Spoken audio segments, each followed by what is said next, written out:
How are we starting this one? Welcome to Featuring Fatherhood. Is that how we're starting it? That's how we're starting it now. There we go. Welcome to Featuring Fatherhood. We're called FF. I'm never going to say that again. I apologize. Yeah. Yeah. Something fun. We're going to do, so I am a bit of a gamer. I've played games. You've played some games. We're going to talk about top 5 games of all time, but you can't say the same one as the other one. Okay. All right. So you go first. Number 1 pick. Yeah, go for it. If you know it, go for it. Oh, no. Okay. Me? Yeah. Oh, I know. Okay. Sorry. You go. Okay. I would say number 1 pick probably would have had a lot better of a sophomore year at college if this game didn't come out. I can assure you that. Skyrim. Oh, my gosh. Never played it. Brother. Sorry. Brother. It never interested me. Really? Like that and Zelda, those sort of ones never interested me. You never played Zelda? I played it, but I was like, meh. Bro. Yeah, sorry. That hurts my heart. You're going to hate me for this one. You better not say like Tetris or something like that. No. Okay. Game Boy Color, Pokemon. Oh, dude. Great like, choice. Classic blue. Oh, yeah. And the fact that they now have like Pikachu Go or whatever on Switch, man, I play that so much. Yeah. I never played that one. So good. But, yeah, good choice. But you say Pokemon. Okay. Number 2 is a game that I would say has connected me and my brothers the most. So I've got 6 brothers, and we're spread all over America. And the only way we can really connect is over Xbox, the best way. And we're big on Overwatch. Like, it's a team-based game. We all play. We all troll each other for hours. And I usually wake up the baby, which annoys the crap out of Sarah. And I feel really bad, but it's an online game, so sorry, Sarah, I can't pause it. Yeah, Emma doesn't get that either. Could you pause it so we could talk? I really can't. Hey, can you come help me with this? I mean, I'm going to die, but sure. But yes, I would say Overwatch for number 2. Okay. I think I'd say, so I've played all the Call of Duties. I think the newest one is my favorite, if I'm honest. It's so much fun. The Call of Duty 2 and Modern Warfare 2. And I think part of the reason why I love it so much is because I never got big into playing online. Like, we played a little bit in high school. Yeah. But, like, the fact that we've been playing it every Sunday and Monday night now. Yeah. Like, we have a group of guys who play, like, we have a full squad. Yeah. Like, 6 or 7 of us now. Yeah. So it's been a blast. Yeah, it has been a blast. Unfortunately, like, one of the guys in our squad has like a 1.5. Steven, you suck. Freaking Steven has a 1.5 KD. So we're always like set up with these. Yeah. Well, and he's always the team leader. Like, we just need to not do that. Exactly. It's unbelievable. All right, you're number 3. Number 3, I would say Legend of Zelda. It's a classic, man. It's specifically the Ocarina of Time. Like, it's a classic 64 game. So it was my ringtone for a long time. Nice. I was that kind of guy. Nice. I'm going to go number 3. This is a PC game.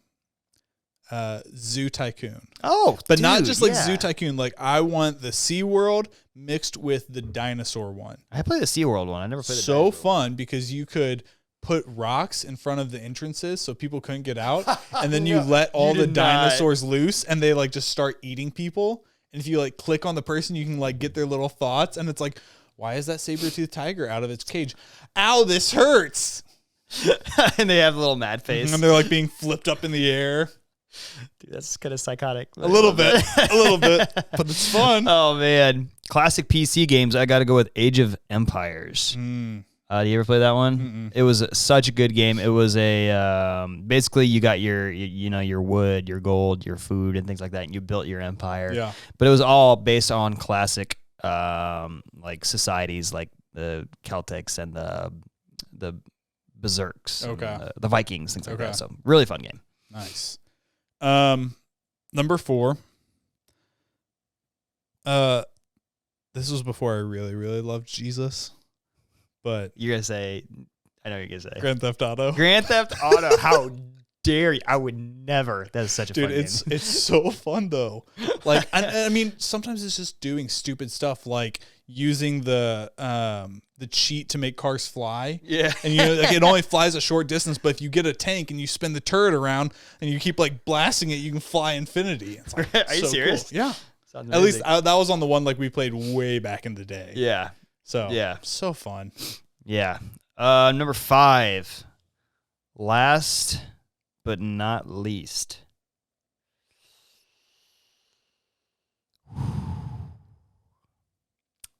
I would say probably spent a lot of time in college playing this Minecraft. We're going to pretend I didn't say that. All right, next. I'm embarrassed by that. I had a friend in college who he lived on my floor, and he went into every room in our building, and there was like 20 rooms per floor, 3 floors. Took a picture of every room and then created our hall in Minecraft with what? Like recreated each person's room individually. Okay, I wasn't that obsessed. It was ridiculous. I was a little annoyed because I was Ari. I was like, dude, why aren't you doing your homework? Like, I get reports on who's failing. Like, come on, do your stuff. Exactly. That's funny. Yeah. Yep. Okay, my last one. Oof, I don't know. I think I'm gonna go with one that I played recently, and that the Assassin's Creed for the Switch, which I think is like Blackbeard or something like that, like the Pirates one. Black Flag. Super Such a good fun game. Such a good game. And My favorite was Revolutionary War, the third one. I loved that one. That one was the best. Those are the only 2 I've played. Oh, but really? Okay. So good. Yeah. So yeah. Good stuff. yeah. Cool. Nice.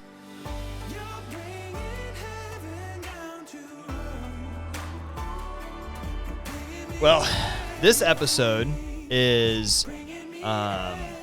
was originally titled like 5 things or things that we our fathers didn't teach us, but we kind of relabeled it because there wasn't a lot that they didn't teach us. I think it was more of a realization like, wow, this happens in fatherhood, and we didn't know, we didn't expect a lot of the things that were like we would have to learn or do on a daily basis and things like that. Yeah, and I want to make it clear, like the things that we're going to talk about, like we're not harping on our dads. Like, we absolutely not. Absolutely love our dads and are so thankful for our dads. In fact, becoming a dad has made me even more thankful for my dad. Like, wow, I was not an easy kid. Yeah. So I've got 2 things, and like again, they're both gonna sound like if you look at this in a negative light, it's gonna sound like I'm harping on my dad for things he didn't teach me. But I actually think he did teach me stuff through not teaching me in a way. Yeah. So. But yeah, I've got 2. How many you got? I have 5. Oh, dang. You went big. For some reason, I thought we were doing 5 things. I was not going to be able to come up with 5. I think that was the original title, but like. I mean, I could like definitely intermingle a couple of them. Do you want to start? Sure, I'll start with them. So, one thing I would say, number 1 thing I didn't realize as a father until I became a father is it's almost impossible to plan. So my wife is a planner. I am more of a go with the flow kind of person. But you can only plan so much to be a father until you have a child. Yeah. And then you realize, wow, like I really have no idea what I'm doing. And to approach everything with the mindset of like, yes, there's a certain way I want to raise my child. I want to raise my child to be holy and to love Jesus and to respect people. But the reality of it is, if you are off the bat, like have these set rules and set ground rules off the bat, then you could find yourself struggling a little bit because the reality of it is like you don't know who your child is until you have them there with you. And I wouldn't say I've become lax, but I've become a lot more susceptible to praying over situations and not like being so, yes, this is the way it is. It's more of a God, how do I handle these situations? How would you like me to handle these situations? So that was one thing. And then I'll do one more and then you could do one, I guess. Your kids will soak in everything and will almost remember everything you say, the good and the bad. Yeah. And I could tell you that, there's some things that I have said in front of my kids that I regret. Yeah. Because either one, they learned from their father how to handle a certain situation based on how I reacted. Yep. And 2, they might have been actually kind of hurt by how I handled it. which breaks my heart. Like Right. legitimately breaks my heart thinking about right now that I could have hurt my children because of how I handled a certain situation. Yeah. And it has led me to make sure that whatever I am saying, whatever I'm doing around my kids is holy. And they can learn from and take a good example instead of a bad example. Yeah. So Nice. I like it. I think you took a different take at this than I did. Oh, Or really? I took a different take than you did. Because I literally thought like, okay, what are the things my dad didn't teach me? Yeah. So mine might be a little bit different than what you're coming up with. Yeah.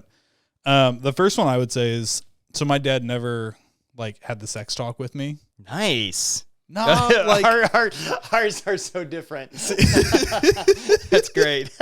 See, okay, so here's the thing. Like, what I think as a high schooler, I'm like, yes, this is awesome. But like looking back at it now, like I regret that. Like I wish he would have, because I think it would have, like, not like, obviously like all guys, I struggle with porn like in high school and college. I don't really think it would have affected that. Like, I don't think it would have made that any better. I think what it would have done is I think it would have made us closer. Like if we had a, like, hey, you can talk to me about this stuff. Like if there was like an open conversation for awkwardness. Yeah. And that's something like I love going to my dad. Like I love talking to my dad. Like anytime I'm in the car for longer than 15 minutes, I'm usually calling my mom or my dad. Yeah. But I remember there was a vulnerable moment here. This past March, Emma and I found out that my testosterone was like super, super low. Like, I don't know if you know much about like testosterone, but like testosterone levels for guys our age is supposed to be like 600 to 800. And mine was like 220. Wow. Like real bad. Yeah. And it was like affecting a lot of stuff. Like obviously it was affecting, you know, like my energy level. I was exhausted all the time. I was agitated. I was stressed, but like it was affecting like sex life too. Yeah. Like there were times where I couldn't get in the mood, or times where like get in the mood and then you get out of the mood, and it just made it a mess. And especially while like we were trying to get pregnant. Yeah. And I remember there was one day where I was just like, man, I wish I could call my dad about this and talk to him. Like, I know he hasn't experienced this, but like, I just want to talk to my dad about it. Yeah. And I like struggled with it for a couple hours, and I was like, screw this. It's going to be awkward. It's going to be weird, but I'm calling my dad. We're going to talk about it. And I did. And it was awkward and it was weird. And he didn't relate to it at all. But like he listened and he understood. And like to me, that was like a huge thing, because it was like, this is me being completely open, vulnerable with my dad. And that was something that like, while we have an amazing, amazing relationship, like we never talked about that sort of stuff. Yeah. And so it's made me think of like with my kids, like what are the, like how am I going to set up our relationship in such a way that like my kids can feel like they can come and talk to me about stuff, whether it's stuff about sex, whether it's whatever, like stuff that they feel embarrassed about or awkward about. Like I want to have that relationship because I want them to feel safe talking to me about anything. Yeah. And not like, oh, this is awkward, I don't know what to do. So yeah. That's so good. That's so good. Thanks for taking that call, Dad. I know it was awkward. I love you. And it's funny because like for me, at my darkest moments in my life, the first person I had called every single time was my dad. Like the darkest I think there's something moments. about that. And that's the kind of father I want to be. Yeah. Like, no, if my kid is struggling and I need them to feel comfortable. Yeah. To call me. And I remember every single time I called my dad, the first thing he did was pray. He just prayed for me over the phone. And then the next step is like, what can I do? Yeah. Like, what can we do? And that means so much. So that's good, man. Yeah. And I think the thing I'll say about my dad is he has been amazing in the sense that he's always there for that. Yeah. Like that's why I knew that like, even though it was going to be awkward to call him and talk about it, like I knew he'd be there to listen. Yeah. Like, and that's just how he's always been. Yeah. So yeah, absolutely. Absolutely. That's good, man. I want to say, okay, so my next one is something that I think my dad did well and I do not do well. Okay. I think so. Communicate to your spouse that the way that they feel the most loved. not necessarily the way that you feel loved. Yeah. Right? You know where I'm going with this? I read what was it, the 5 love languages? 5 love languages. Yep. And that's tough. That is so hard for me. And I'm going to be vulnerable and tell you, like, my wife's one of my wife's love languages is physical touch, and I just like I don't like it. Yeah. I don't feel comfortable giving it or taking it. It's just like not something that I have struggled with showing my wife love the way that I would want to receive love. Right. And that doesn't mean that is not the answer. That is not really the answer. And the one thing that my dad did very well, and that I do not do well, is express his like unconditional love to my mom in front of the kids, which was disgusting when I was a kid. Be like, Dad, stop smooching on mom. Like I'm standing right here. It's like The Office. We're gonna mention The Office in 2 episodes. Exactly. But when Pam was like, some kids think their kids or their parents like we're soulmates. My kids are gonna know. Yeah. Exactly.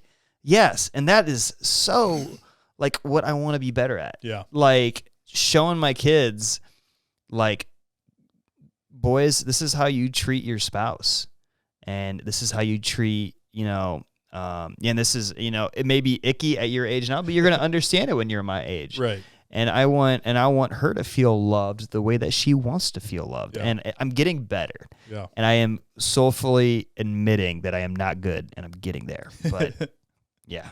So very nice. Okay, so my next one. So I think my dad, he's retired now, but he was a park ranger with the National Park Service for 37 years, I think. My mom was a park ranger too for a while. They actually met like at the St. Louis Arch, while they were both park rangers there. So, my dad has always been focused on like the perspective of you get a job, you have an employer, you get a paycheck. And so like all growing up, that was all I ever knew. It was like my goals was find a job to, be an employee, be a good employee, make money, like that. Like I never realized that there was another option out there, like to be entrepreneurial. Yeah. And gotcha. So like, I think it wasn't until, I don't know, a couple years ago that I realized like I can actually start my own business. Like I don't have to be someone's employee. Like I can be my own boss. And I think like looking back at my childhood, I realized that my dad actually was a little entrepreneurial, because he had this whole side gig that he would do, him and my parents would do. They basically, so it was actually, it's like a little weird, but like we would do Revolutionary War reenactments. Like you ever been to Johnny Appleseed? Yeah. So we would be those people dressed up in, old garb, and that's amazing. We had a tent, like a booth, and he would make homemade kettle chips, and we would make freshly squeezed lemonade and sell all that. It was like, as a kid, it was fun, and then you got a little bit older, and you're like, man, do we have to do this again this weekend? Like, come on. But yeah, so I mean, like that, like him and mom had this whole side gig with it, and they taught us a lot through it. Like we learned how to count money back to people like a proper way. Like, because you weren't like, you had to have just an old cash box. You couldn't like use calculators because we had to be in the era. Yeah. And so there's a lot of lessons I learned from it. But what I realized, wait, you couldn't use like a calculator because you had to like act as if you were really. Yeah. I mean, which he made all the prices like even numbers, like, so you could be easy to. Right. Okay. Right. Okay, but you like someone, they would pay $3 for a bag of chips, and they'd hand you a 20, and you'd take the 20, and you'd have to get all the bills, and then you'd count it back. So you'd hand them a 1, you'd go 4, 5 makes 10, 10 makes 20. Yeah. And like, I still like, that's how I think, Yeah. So I learned a lot of lessons from that, but I look back at it now and I realize that like one thing that I want to do really good at as a dad is like speaking my unconscious competencies. Like I think my dad did great in so many areas, but I think like he knows so many things and he's taught me a lot of things, but I've had to learn them just by like watching and learning. Yeah. Like he hasn't always said like, hey, this is what I'm doing, or this is how I did this. Yeah. And so that's one of those things that like I look at it now and I can look back at that period and I can look at his entrepreneurship now and like kind of analyze it a little bit and be like, okay, like this is what I can learn from it.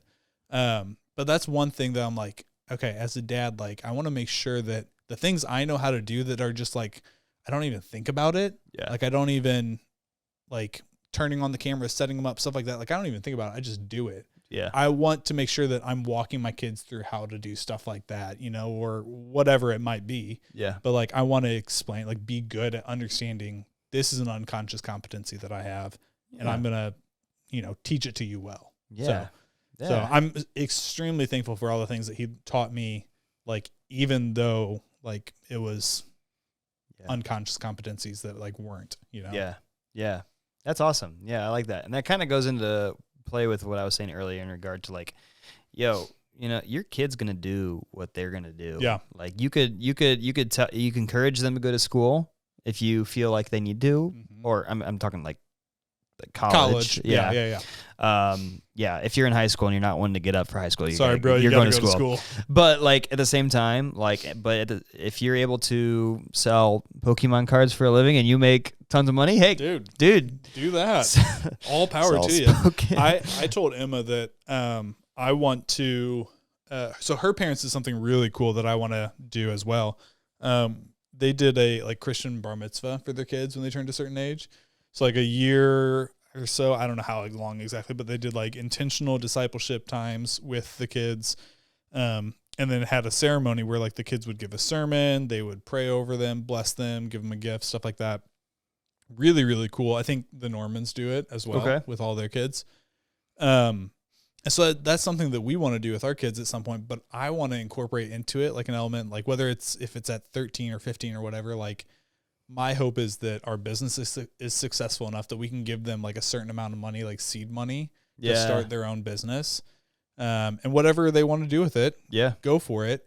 And whether they continue that past high school or not, like I just want them to have a little bit of education in entrepreneurship. And if they choose to go into an industry where they're, you know, being an employee, fine. But I just want to let them have that opportunity because I think that's really cool. Yeah, that's awesome, man. Yeah, good stuff. You got any more? I don't. Okay. I think I'm good. I think the only thing, and I think we both agree with this, is just like, you know, in regard to talking about what our jobs look like, and you know, mine's more structured. Yours is you're your own boss and things like that. And it's so important to remember that no matter what stage of life you're in, just make sure that your kids are your top priority. Yeah. Right. And I think that's something that our dads really, my dad took did seriously. that so well. In fact, so much so to the point where I didn't think my dad had friends besides like us kids, like legitimately, like that's all he's spent time for, which him and I are different. I need a brother. I need to get away from my kids. But the reality of it is life is short. And my parents cannot believe they're grandparents already. And I cannot believe that I have a 5-year-old and you're about to have a second kid. And like, I don't think we mentioned that I'm having another kid. It was on Facebook, right? You guys announced it. Yeah. Okay. I was all of a sudden I was like, oh, bro, I did not just. we haven't announced the gender yet though on social media. Yeah, I'll tell you guys, it's a boy. Oh, wow! Look at that. Honestly, we only haven't announced it because we keep forgetting. Oh, really? Okay, because I thought for a second there, did I say a boy or a girl? I can't remember. I don't know what you said, honestly. Well, there you go. But those moments are going to fly. Yeah. Like my baby girl was sitting up today. Yeah, I'm like, it's nuts. Yo, you're 5 months. Yeah. What are you doing? Yeah. No, I didn't do that. Just push her back down. No, but yeah. It's cool. Cool, man. So, all right.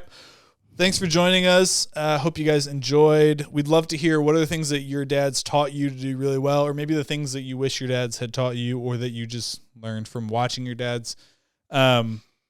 Like this video if it was something you enjoyed. That really does help us. And subscribe if you're not already. We'll see you guys next time. See ya.